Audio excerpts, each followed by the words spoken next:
सबूत चाहिए था तो कंकाल लेकर पहुंचा भाई, बैंक में मचा हड़कंप, लोग रह गए स्तब्ध। ओडिशा प्रशासन ने जताई चिंता, मामले की जांच शुरू। आइए बताते हैं आपको पूरी खबर।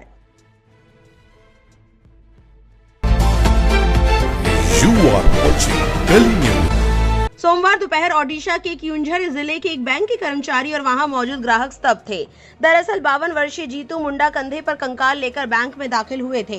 ये ओडिशा ग्रामीण बैंक की पाटना ब्लॉक के मल्लीपोशी गांव की ब्रांच थी। जीतू मुंडा पाटना ब्लॉक के दियानाली गांव के रहने वाले हैं। वो अपनी बहन के ग्रामीण बैंक खाते से 19,300 रूपए निकालना चाहते थे। उनकी 56 वर्षीय बहन कलरा मुंडा की शादी पड़ोसी जाजपुर जिले के सुक्रू मुंडा से हुई थी। कलर मुंडा और सुक्रू मुंडा का एक बेटा था, लेकिन पति और बेटे की मौत के बाद वो अपने मायके दियानाली लौट आई थी और दिहाड़ी मजदूर के रूप में काम करके जीवन यापन कर रही थी। कुछ महीने पहले कलरा ने अपना एक बछड़ा बेचा था और इससे मिले 19,300 रूपए अपने खाते में जमा किए थे। 2 महीने पहले कलरा मुंडा की मृत्यु हो गई और उनके भाई जीतू रकम निकालने के लिए बैंक पहुंचे। जीतू ने कहा, मैं कई बार बैंक मैनेजर को समझाने आया था कि मेरी बहन की 2 महीने पहले मृत्यु हो चुकी है। जब बैंक मैनेजर ने मेरी बात सुनने से इनकार कर दिया तो खाता धारक को लाने या कानूनी वारिस के दस्तावेज देकर मृत्यु का प्रमाण पेश करने पर जोर दिया। तो निराश होकर मैं उन्हें सबूत दिखाने के लिए कंकाल ले आया। वो 3 किलोमीटर पैदल चलकर गांव के शमशान घाट पहुंचे, अपनी बहन के अवशेष बाहर निकाले, उन्हें जूट की बोरी में रखा और तेज गर्मी में कंधे पर उठाकर बैंक तक ले आए। बैंक परिसर में ये देखकर कर्मचारी और ग्राहक स्तब्ध रह गए। बैंक ने तुरंत पुलिस और बीडीओ को बुलाया। पुलिस और बीडीओ ने जीतू को समझाया कि उनकी बात सुनी जाएगी और उनसे कहा कि कंकाल को फिर उसी शमशान घाट में रखाए। इसके बाद जीतू फिर कंधे पर कंकाल उठाकर 3 किलोमीटर पैदल शमशान घाट गए। ओडिशा ग्रामीण बैंक के मैनेजर सुशांत कुमार सेठी ने कहा, जब जीतू पैसे निकालने आए तो मैंने उनसे कहा कि संबंधित व्यक्ति को यहाँ उपस्थित होना होगा।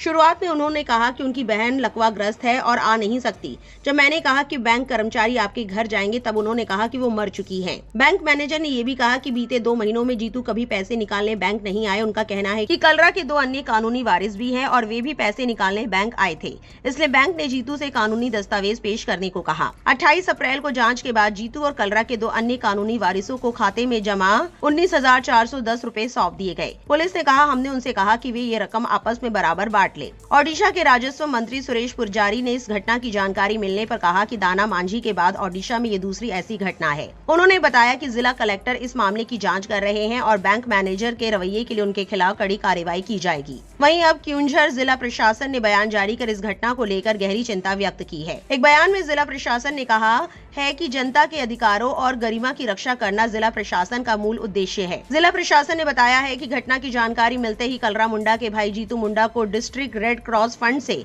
30,000 रूपए की आर्थिक सहायता दी गई है।